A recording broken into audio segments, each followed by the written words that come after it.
Hello everyone, welcome to my channel. Myself Akash Sharma, a second year MBBS student at Dr. RML IMS Lucknow. So इस video में हम पढ़ रहे होंगे the various comparison between electrostatics and magnetism. जैसे कि हम यहाँ पर पढ़ेंगे the force, the electric field, the magnetic field between the charges और magnetic charges, the dipole moment, the magnetic field due to dipole moment, the torque, potential energy etcetera. So let's start with our topic. So जैसे हम electrostatics में बोलते हैं हमारे पास के होता है that is Coulomb's constant, same as हमारे यहाँ मैग्नेटिज्म में होता है mu naught upon 4 pi. Electrostatics में हमारे पास इलेक्ट्रिक फील्ड होती है ई, यहाँ पर आती है हमारे पास मैग्नेटिक फील्ड बी। इलेक्ट्रोस्टैटिक्स में चार्ज होता है क्यू, यहाँ पर हमारे पास आता है मैग्नेटिक चार्ज, जिसे क्या बोलते हैं हम pole strength, it is small m. Electrostatics में हमारे पास इलेक्ट्रिक डायपोल मोमेंट होता है पी और यहाँ पर हमारे पास मैग्नेटिक डायपोल मोमेंट होता है एम। के की वैल्यू कूलम्ब्स कांस्टेंट की वैल्यू होती है 9 × 10⁻⁹ newton metre square upon Coulomb square, और म्यू नॉट की वैल्यू होती है 4 पाई × 10⁻⁻⁷। एप्सिलॉन नॉट जैसे हम जानते हैं k = 1/4 pi epsilon naught. So epsilon naught की वैल्यू होती है 8.85 × 10⁻12 Coulomb upon newton metre square, और म्यू नॉट अपॉन 4 पाई = 10⁻⁷। जैसे हम इलेक्ट्रोस्टैटिक्स में पढ़ते हैं कि अगर हमारे पास कोई चार्ज होता है Q1 और दूसरा चार्ज होता है Q2, दोनों के बीच की दूरी r होती है, तो उनके बीच में लगने वाली फोर्स होती है KQ1Q2/r²। अगर वो लाइक चार्जेस होते हैं तो रिपेल करते हैं, और अगर वो अनलाइक चार्जेस होते हैं तो वो अट्रैक्ट करते हैं। सेम एज हम मैग्नेटिज्म में आते हैं तो हमारे पास दो तरह के चार्ज होते हैं, एक होता है पॉजिटिव मैग्नेटिक चार्ज और एक होता है नेगेटिव मैग्नेटिक चार्ज। जैसे हम जानते हैं जब हमारे पास कोई मैग्नेट होती है, मैग्नेट में हम बोलते हैं कि हमारे पास एक होता है नॉर्थ पोल, एक होता है साउथ पोल। नॉर्थ पोल से मैग्नेटिक फील्ड बाहर जाती हैं और साउथ पोल से अंदर आती हैं, अंदर की तरफ। सो नॉर्थ पोल हमारे पास एक्ट करता है as a positive magnetic charge, क्योंकि it is a property of positive charge that the electric field is direction away, and south pole act as a negative magnetic charge. So north pole act as a positive magnetic charge, south pole act as a negative magnetic charge. So हम assume करते हैं हमारे पास दो magnetic charge होते हैं M1 और दूसरा होता है हमारे पास M2, दोनों के बीच की दूरी r होती है, तो उनके बीच में लगने वाली फोर्स कितनी होगी due to Coulomb's law, that is mu naught upon 4 pi M1 M2 upon r², क्योंकि हमने यहाँ पर देखा था k को हम डिनोट करते हैं by mu naught upon 4 pi. So mu naught upon 4 pi M1 M2 upon r²। अगर हमारे पास एक होगा, हमारे पास अगर M1 है M2 है, अगर लाइक होंगे तो रिपेल करेंगे, अनलाइक होंगे तो अट्रैक्ट करेंगे। Now let's we discuss about the electric field and magnetic field. जैसे हम बात करते हैं electric field is nothing but a electric force upon charge, that is the unit magnitude, unit charge. So electric field equals to KQ/r², magnetic field B equals to mu naught upon 4 pi M upon r², और यहाँ पर small m क्या हमारे पास, it is the pole strength और the magnetic charge. अगर positive charge होता है सो इलेक्ट्रिक फील्ड अवे होती है, और नेगेटिव चार्ज होता है तो इलेक्ट्रिक फील्ड टुवर्ड्स होती है।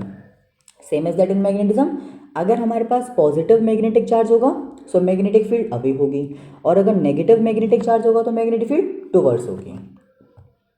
जैसे हमने बोला ही north pole act as a positive magnetic charge, so magnetic field हमारे पास अवे जा रही थी, और south pole act as a negative magnetic charge, magnetic field towards आ रही थी। ओके, सो हमने यहाँ पर लिखा that is electric field equals to electric force by charge, means the electric force equals to QE, F equals to QE।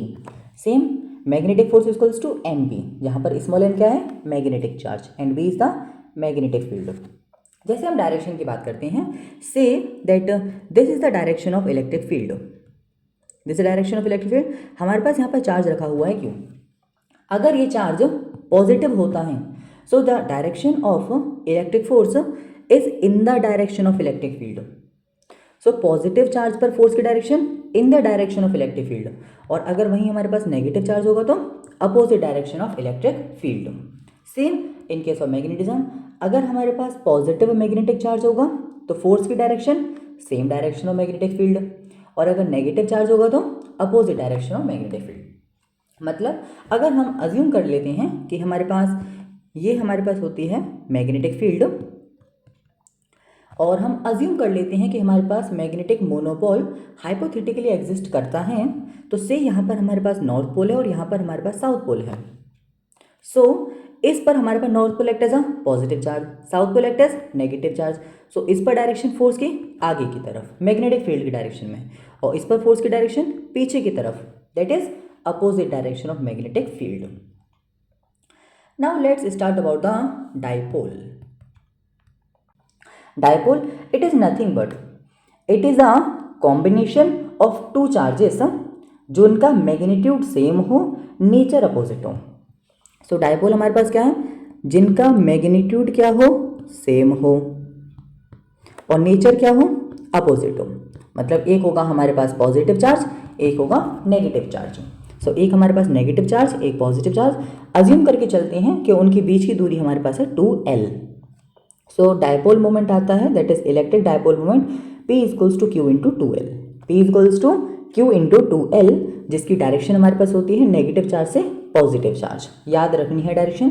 So P equals to Q into 2L होगा, और 2L हमारे पास होती है distance between two charges. Direction from negative to positive means it is a vector quantity. Same as अगर हम magnetism में बात करते हैं तो हमारे पास एक होगा नेगेटिव मैग्नेटिक चार्ज, एक होगा पॉजिटिव मैग्नेटिक चार्ज, दोनों के बीच की दूरी होगी 2L। सो हमारे पास मैग्नेटिक मोमेंट आएगा small m into 2L। So magnetic moment कितना आएगा, small m into 2L। Direction क्या होगी, नेगेटिव से positive means south to north. So अभी तक हमने बेसिक यहाँ पर देखा कि हमारे पास इस तरह से डाइपोल होता है। अब डाइपोल की दो पोजीशन होती हैं। इन द डायरेक्शन हमारे पास होता है एक्सियल, और परपेंडिकुलर डायरेक्शन में हमारे पास होता है इक्वेटोरियल। सो अब हमें कैलकुलेट करनी है इलेक्ट्रिक फील्ड और magnetic field due to dipole on the axial plane और on the equatorial plane. So let's discuss this diagram. यहाँ पर हमें दे रखा है कि हमारे पास एक नेगेटिव चार्ज होता है, एक पॉजिटिव चार्ज होता है, दोनों के बीच की दूरी हमारे पास 2L होती है। ये हमारे पास सेंटर पॉइंट है। सेंटर पॉइंट से हम r डिस्टेंस पर एक P पॉइंट लेते हैं जो एक्सियल पॉइंट होगा। सेंटर पॉइंट से r डिस्टेंस हम इक्वेटोरियल पर एक P पॉइंट लेते हैं, और सेंटर पॉइंट से एंगल थीटा पर हम एक P पॉइंट लेते हैं जहाँ पर इलेक्ट्रिक फील्ड कुछ E थीटा होगी जो हमें कैलकुलेट करनी है। तो सबसे पहले हम बात करेंगे axial. So as the name suggest, axial that is direction in the direction of P, that is जो इलेक्ट्रिक फील्ड की डायरेक्शन होगी ना, that is in the direction of dipole moment, or we know that the direction of dipole moment is from negative charge to positive charge. so यहाँ पर हमारे पास negative charge था, यहाँ पर पॉजिटिव चार्ज था। सो नेगेटिव से positive की तरफ होगी हमारे पास direction of dipole moment. So axial पर जो इलेक्ट्रिक फील्ड की डायरेक्शन होगी वो भी सेम डायरेक्शन में आएगी, इक्वेटोरियल पर अपोजिट डायरेक्शन में आती है।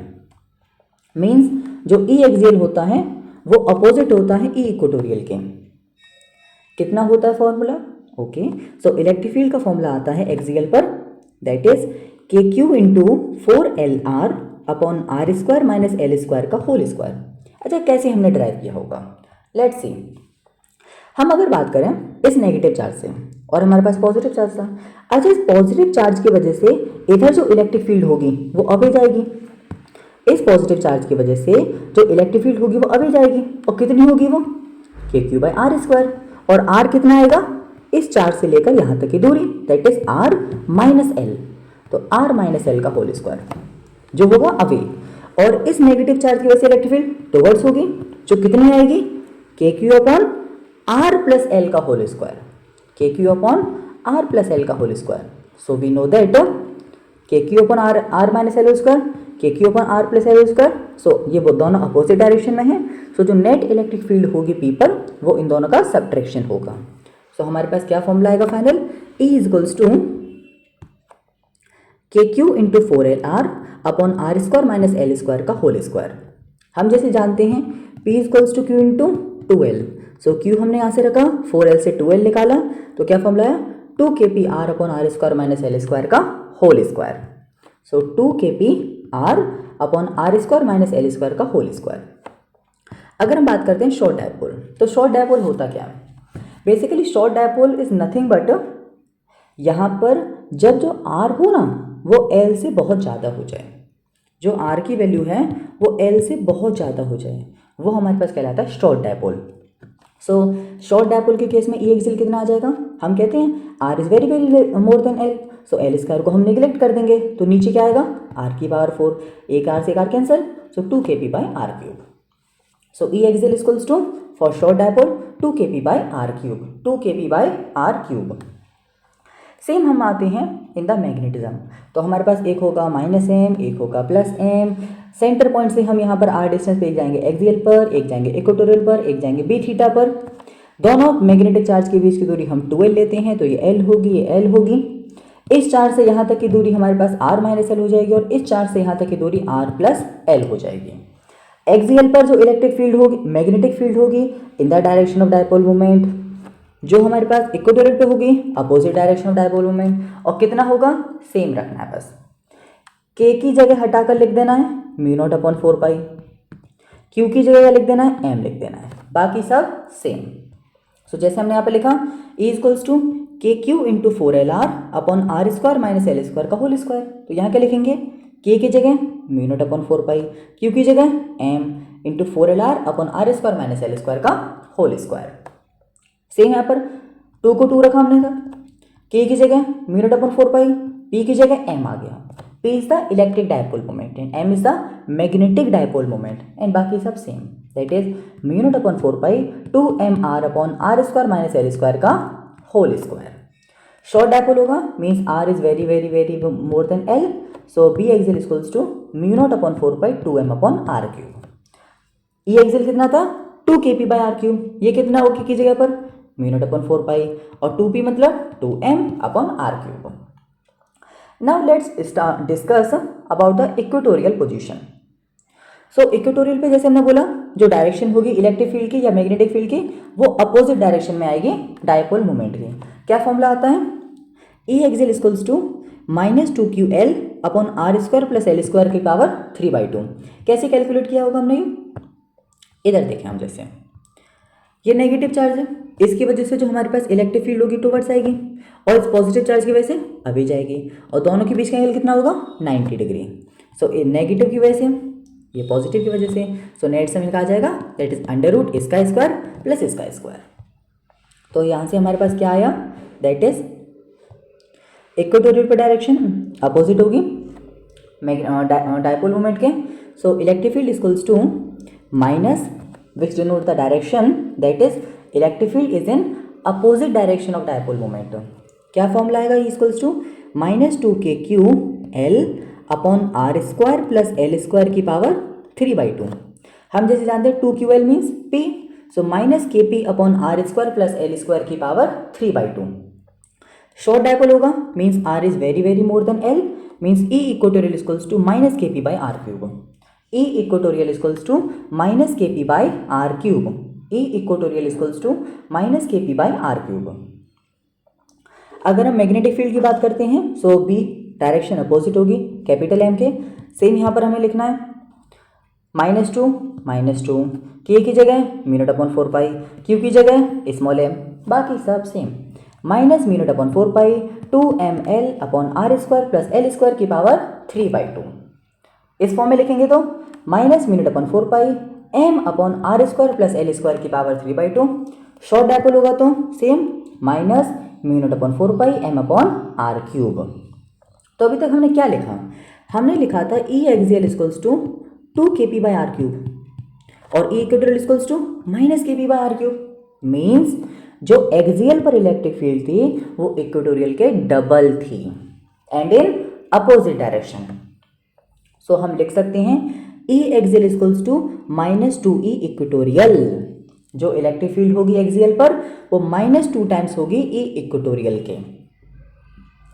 E axial equals to -2E equatorial and B axial equals to -2B equatorial for short dipole.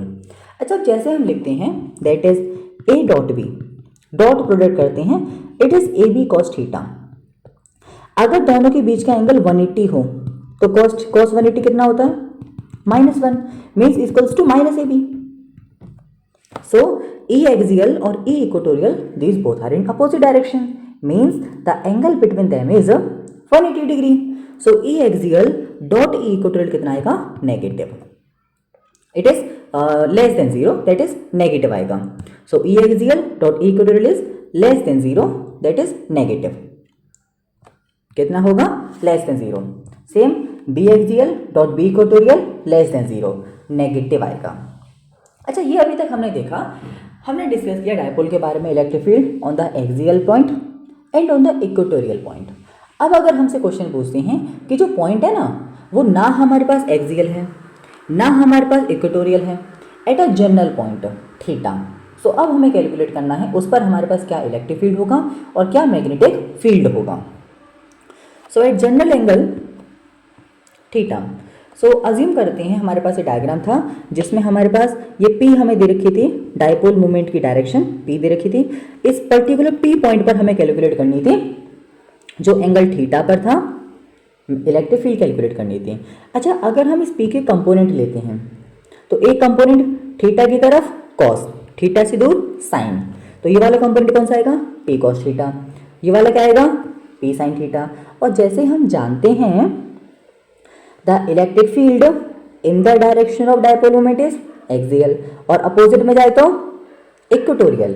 तो यहाँ से एक इलेक्ट्रिक फील्ड आएगी E1, एक आएगी E2. जो E1 होगी वो होगी इसकी वजह से एक्सियल, एंड जो E2 होगी वो होगी P साइन थीटा की वजह से इक्वेटोरियल. और जो इन दोनों का रिजल्टेंट होगा वो कहलाएगा हमारे पास electric field resultant.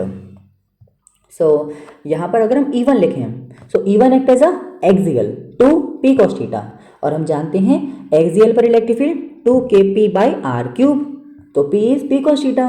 So E1 equals to plus 2kp cos theta by R cube, and E2 कितना आ जाएगा, minus kp sine theta by R cube. दोनों का रिजल्टेंट लेंगे, सो इलेक्ट्रिक फील्ड आएगी kp by R cube under root 1 plus 3 cos square theta.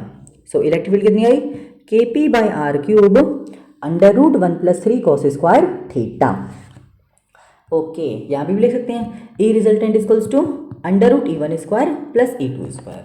अच्छा, जो यहाँ पर जो नेट इलेक्ट्रिक फील्ड होती है ना, ये E1 से हमारे पास अल्फा एंगल बना रही होती है और ये थीटा एंगल था. So there is something relation between alpha and theta, that is tan alpha equals to tan theta by 2. जो tan अल्फा होता है equals to tan theta by 2. Now let's discuss this in the case of magnetism. तो हम बोलेंगे यहाँ पर हमारे पास मैग्नेटिक फील्ड, मैग्नेटिक मोमेंट दे रखा था m, यहाँ पर आएगा m cos थीटा, यहाँ पर आएगा m sin theta. m cos theta की तरफ होगा B1 जो एक्ट करेगा एक्सियल, m sin थीटा की तरफ होगा B2 जो एक्ट करेगा equatorial. So B1 equals to k की जगह लिखेंगे म्यू नॉट अपॉन 4 पाई, 2p की जगह 2m cos theta by R cube, B2 लिखेंगे k की जगह mu naught upon 4 pi, minus p की जगह minus m sin theta by R cube. तो यहाँ पर क्या आएगा, kp by R cube mu naught upon 4 pi m by R cube under root 1 plus 3 cos theta under root 1 plus 3 cos square theta. Same tan alpha equals to tan theta by 2. सो ये हमारा discussion था about the dipole. अब हम पढ़ेंगे that is neutral point. अच्छा, neutral का मतलब क्या होता है, that is zero. So neutral point मतलब वो पॉइंट जहाँ पर इलेक्ट्रिक फील्ड जीरो हो या फिर जहाँ पर मैग्नेटिक फील्ड जीरो हो. सो हमारे पास क्या होगा, हमारे पास दो चार्जेस का कॉम्बिनेशन होगा, एक चार्ज होगा Q1 दूसरा चार्ज होगा Q2. सेम मैग्नेटिज्म में एक होगा हमारे पास M1 एक होगा M2, दोनों का कॉम्बिनेशन होगा. दोनों के बीच में या फिर बाहर कहीं हमारे पास मैग्नेटिक फील्ड या इलेक्ट्रिक फील्ड जीरो रही होगी जो कहलाएगा हमारे पास न्यूट्रल पॉइंट. तो हम अज्यूम करते हैं हमारे पास दो चार्ज होते हैं, एक होता है Q1 एक होता है Q2, दोनों के बीच की दूरी r होती है. हमें गिवन दे रखा है जो Q2 की वैल्यू है Q1 से ज़्यादा है, Q2 is more than Q1, then we have to find where is the neutral point exist. So हमें यहाँ पर एक लाइन याद रखनी है. सबसे पहला, अगर लाइक चार्जेस होंगे, लाइक चार्जेस का मतलब क्या, या तो दोनों पॉजिटिव या दोनों नेगेटिव, मतलब जो दोनों चार्जेस का प्रोडक्ट होगा वो पॉजिटिव आएगा. सो इस केस में बिटवीन जीरो होती है, मतलब दोनों चार्जेस के बीच में कहीं जीरो होगी. और अगर हमारे पास अनलाइक चार्ज होंगे तो मीन्स Q1 Q2 का product is less than negative, less than zero. So यहाँ पर हमारे पास बाहर जीरो होती है. सो लाइक चार्जेस होंगे तो अंदर जीरो होगी, अनलाइक चार्ज होंगे तो बाहर जीरो होगी, और छोटे के पास बड़े से दूर, क्या बोला हमने, छोटे के पास बड़े से दूर, छोटे के पास जीरो होगी और बड़े से दूर। सो अगर हम यहाँ पर देखते हैं, अगर हमारे पास लाइक चार्ज है Q1 Q2 का प्रोडक्ट मोर देन जीरो है, सो D क्या हमारे पास, डिस्टेंस छोटे से, from smaller charge, from Q1 छोटा चार्ज था, और कहाँ पर जीरो होती है, छोटे के पास बड़े से दूर, डिस्टेंस कहाँ से निकालते हैं हम, छोटे से।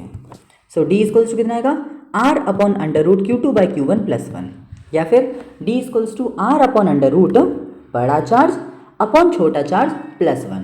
अच्छा, यहाँ पर हमने बोला था लाइक चार्जेस हैं, मीन्स अंदर कहीं जीरो होगा, सो D की वैल्यू R से कम होनी चाहिए, सो डिनोमिनेटर को बढ़ाना पड़ेगा, इसलिए हमने यहाँ पर प्लस बनाया। और वहीं अगर हमारे पास अनलाइक चार्ज होते, सो Q1 Q2 का product less than zero, so D कितना आ जाता, R upon under root Q2 by Q1 minus 1। तो क्या याद रखना है, लाइक चार्ज होंगे तो अंदर जीरो होगा, अनलाइक चार्ज होंगे तो बाहर जीरो होगा, छोटे के पास बड़े से दूर। सेम अगर हम यहाँ पर आते हैं मैग्नेटिज्म में, एक हमारे पास इस M1 चार्ज होगा, एक हमारे पास M2 मैग्नेटिक चार्ज होगा, दोनों के बीच की दूरी R होगी, M2 बड़ा होगा, M1 छोटा होगा, लाइक होंगे तो M1 M2 का प्रोडक्ट मोर देन जीरो, तो वहाँ पर छोटे के पास बड़े से दूर, लाइक चार्ज है तो अंदर जीरो, अनलाइक चार्ज है तो बाहर जीरो होगा। सो इसमें D कितना आ जाएगा, R upon under root M2 by M1 plus 1, और अनलाइक होंगे तो R upon under root M2 by M1 minus 1। Got it? Now let's discuss some important terms of like potential energy, torque and work done. So we have to memorize these formulas of both electrostatics and magnetism. जैसे हम अगर बात करते हैं potential energy, so potential energy का formula minus P dot E, torque P cross E, and work done PE cos theta 1 minus cos theta 2. So potential energy is equals to minus P dot E, that is minus PE cos theta. अगर हम आते हैं magnetism में, सो P की जगह क्या लिख देंगे M, E की जगह लिख देंगे B, तो यहाँ पर क्या था माइनस PE cos थीटा, यहाँ पर क्या आ जाएगा minus MB cos theta. Torque क्या था P cross E, that is PE sin theta, यहाँ पर M cross B, MB sin theta. Work done PE cos theta 1 minus cos theta 2, यहाँ पर work done MB cos theta 1 minus cos theta 2। Time period का formula 2 pi under root I upon PE, 2 pi under root I upon PE, I is the moment of inertia, P is the electric dipole moment, E is the electric field. और यहाँ पर time period का formula 2 pi under root I upon MB, I is the moment of inertia, M is the magnetic dipole moment and B is the magnetic field. अच्छा, तो अभी जैसे हमने यहाँ पर लिखा कि हमने यहाँ पर डिस्कस किया कि जो हमारे पास पोटेंशियल एनर्जी था equals to minus P dot E, means minus P E cos theta. Theta is the angle between P and E. अगर हमारे पास एंगल 0 डिग्री होगा तो यू कितना आएगा माइनस पी ई, क्योंकि कॉस 0 इज 1। अगर एंगल हमारे पास 90 डिग्री होगा तो यू कितना आएगा 0 आ जाएगा, और अगर एंगल थीटा 180 होगा तो यू कितना आएगा प्लस पी ई। और हम जानते हैं एनर्जी जितना कम उतना स्टेबल, तो जब हमारे पास डायपोल मोमेंट और इलेक्ट्रिक फील्ड के बीच का एंगल 0 डिग्री होगा तो वहाँ पर स्टेबल इक्विलिब्रियम आएगा। कौन सा होगा स्टेबल पोजीशन, और जब हमारे पास 180 एंगल होगा अपोजिट होंगे तो अनस्टेबल आएगा। It is valid for both electrostatics as well as magnetism. जैसे हम टॉर्क लिखा था that is P cross E, that is PE sine theta. So अगर एंगल हमारे पास 0 होगा साइन 0 0, टॉर्क 0 आ जाएगा।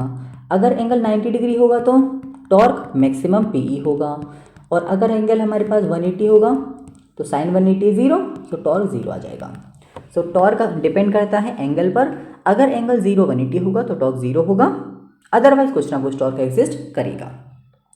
नेक्स्ट हम डिस्कस करेंगे about the last but not the least, that is Gauss law in electrostatics as well as magnetism. So Gauss law हमसे कहता है electrostatics में that is close integration of E dot ds equals to electric flux, that is Q enclosed upon epsilon naught. So close integration of E dot ds is equals to enclosed charge upon epsilon naught, that is electric flux.